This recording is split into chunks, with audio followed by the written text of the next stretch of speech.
Before many start their day, or end their night for that matter, the KOMO Newsroom is alive. Producers, reporters, and anchors compiling the day's news to hit air by 4:30. I hope you had a great weekend. I'm Kelly Koopmans. And I'm Holly Benito. Steve tracking. We've come a long way from the first iterations of morning news. And now here's Bruce and Jerry at the Gateway.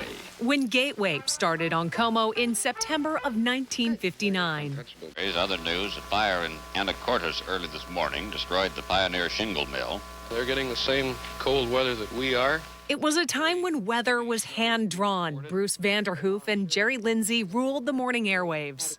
Have a pleasant day. It's been fun. Bye-bye. We'll see you tomorrow. Don't forget the Culinary Art Show tomorrow. The morning format was ever-changing, 15-minute newscasts to an hour and beyond. Good evening. That blaze at Elliott West and West. Ruth Walsh spoke to us from her home in Montana. It was a magical time for me. That's just a word I use about KOMO all the time. Ruth was hired as Seattle's first female sports reporter, later moving to the anchor desk with Milt Furness, as KOMO covered everything from Mount St. Helens to the Ted Bundy trial.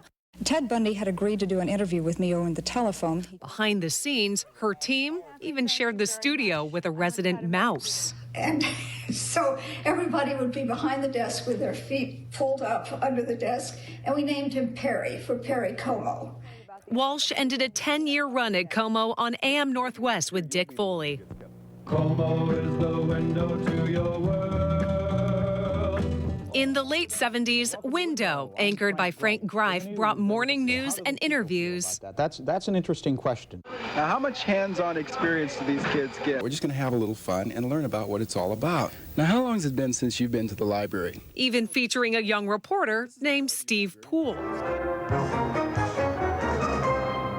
Good morning. I'm Elisa Jaffe, and welcome to the KOMO News Morning Express on this Wednesday. 15-minute morning newscast continued into the late 80s. I felt so happy, like I was a person's morning cup of coffee. Elisa Jaffe anchored what then developed into an hour-long show. So the big news desk that had Dan and Kathy was sitting over there, and they didn't let us sit at that.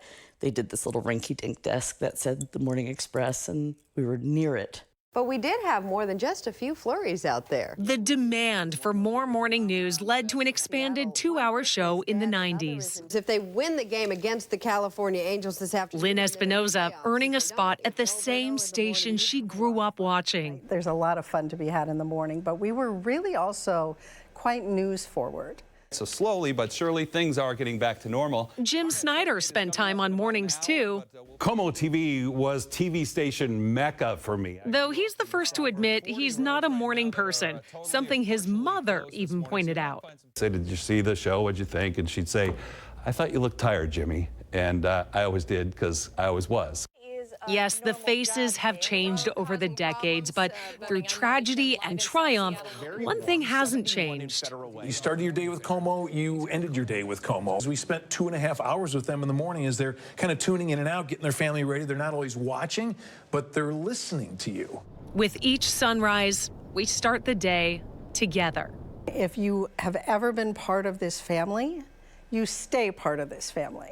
Thank you for joining us. Kelly Koopmans, KOMO News.